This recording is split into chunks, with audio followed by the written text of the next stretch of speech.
The little toy train of the Darjeeling Himalayan Railways chugs up to a height of 8,000 feet at Kumbh before descending to Darjeeling.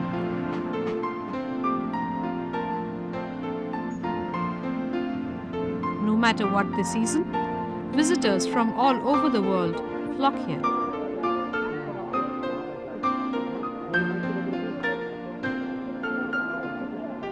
Darjeeling is synonymous with the finest flavoured teas in the world.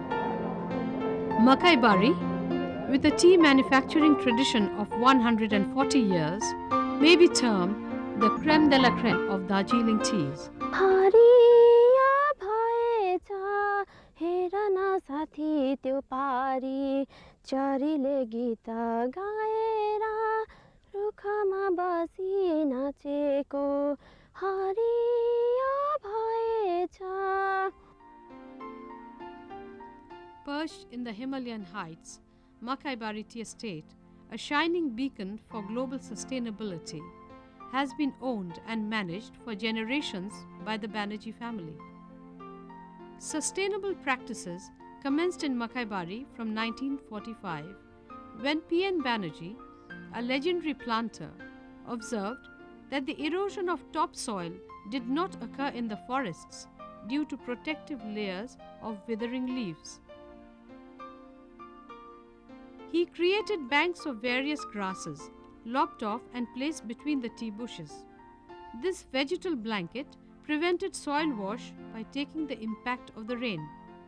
Thus began the practice of mulching.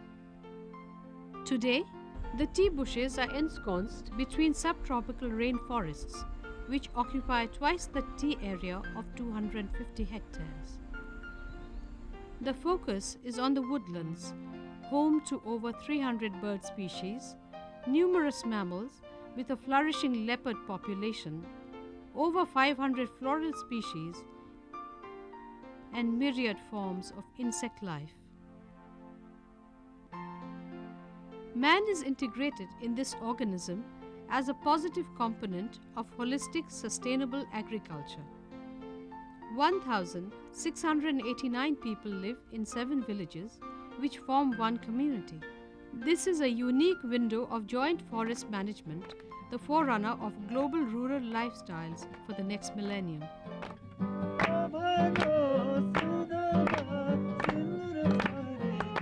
Though the villages have their own specific personality, they are all fused harmoniously with the life forces of sustainability, which they have uniquely released in their evolution to be free. Raja Banerjee, who leads this movement from the front, starts off his day with celestial blessings.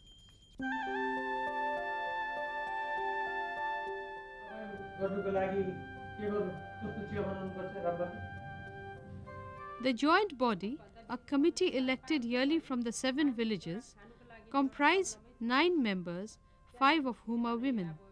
The joint body initiates and incorporates the entire social development programs. A few of the schemes successfully implemented are the afforestation and family and child care programs. Each house raises 25 indigenous saplings, one being a fruit and one a bamboo. The food provides a diet supplement as well as invites the birds, so essential to prevent epidemics of pests. From birth, work, death and beyond, the bamboo is indispensable. Children and tea plants are nurtured in innovative bamboo cribs. The plucking basket and livestock are all housed in bamboo pens. The loon ranks, colorful prayer flags, flutter in long bamboo poles to ensure peace for the departed soul. What the people over here is doing the fundamental reconstruction for soil health, mulching. Mulchings are loppings of green vegetal matter which are put on the soil as a blanket. This blanket takes the impact of the rain, thus preventing soil erosion. It stymies weed growth but does not kill the ground flora. Even under adversity like drought, it retains soil moisture so the bushes can cope with the trauma excellently.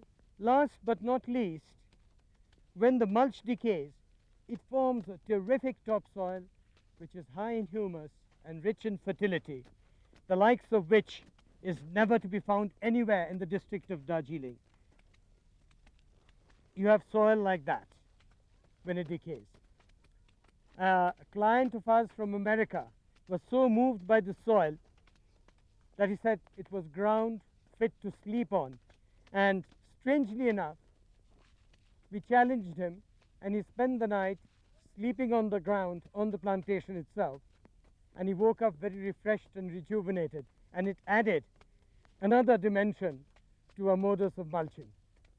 For healthy soil is healthy mankind. The tea is also grown along permacultural lines.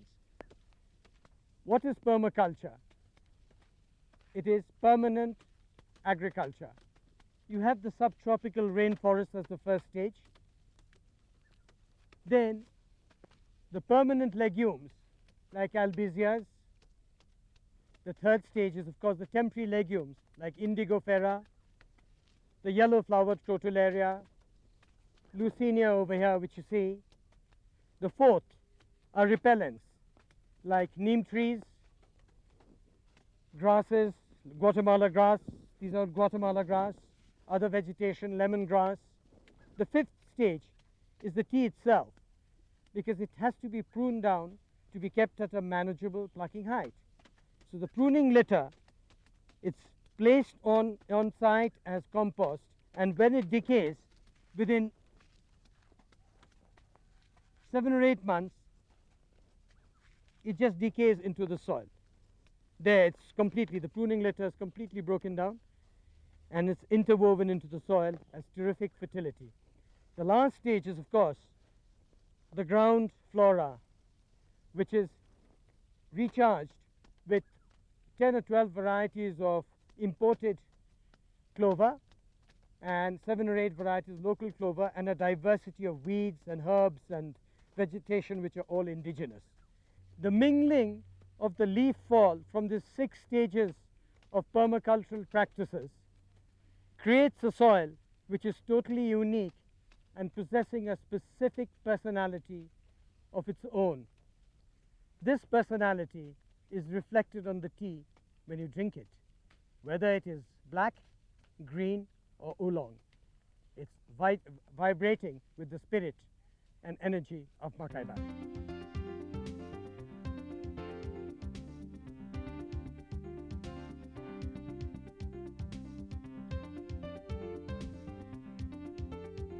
Nimble-fingered women are the finest pluckers.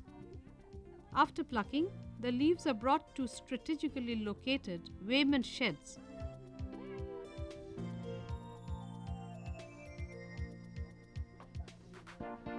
And transported from there to the factory by tractors.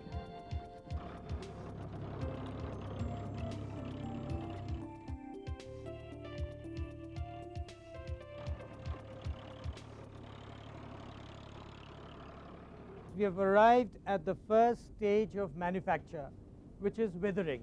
What is withering? Withering is removal of excess moisture which is inherent in the leaf.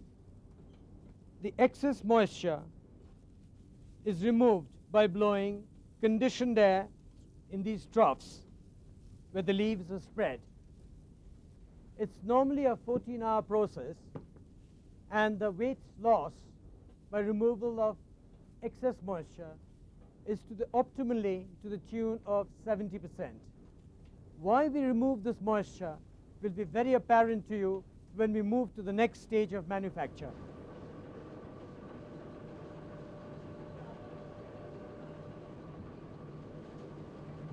After withering for 14 hours, thereabouts, the leaves are brought down by the chute into this Doctor Who-like machine.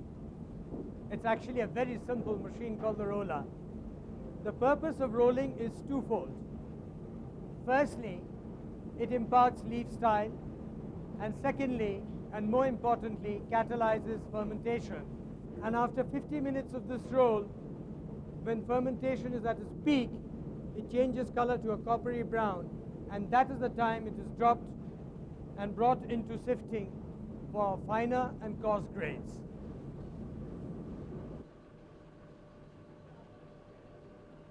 After rolling and fermentation, which takes a period of 1.5 hours, the fermentation is killed by firing or drying.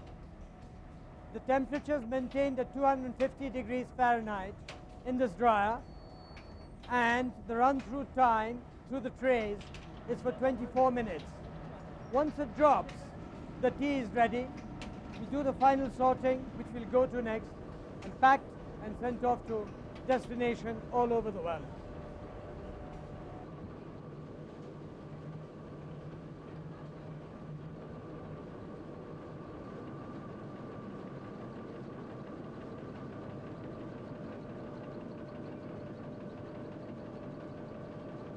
The conveyor belts transport the tea into sifting machines. The tea leaves are thus sorted and exit through funnels.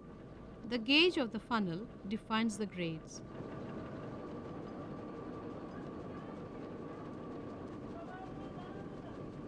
Behind me is the electromagnetic sorter, which gives it the finishing touches to the 5 vibrating machines of sorting. Even a hint of fluff is removed.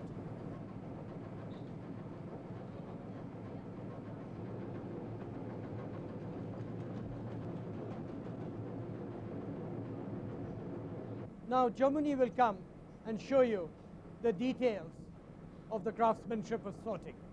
Silver tips, golden tips, FTGF number 1 is green tea, TGBOP number 1, GOF, dust.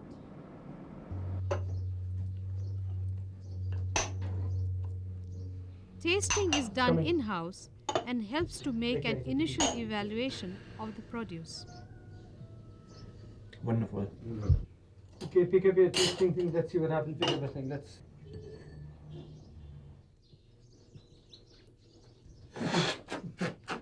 Please give us the food web for more of them to multiply.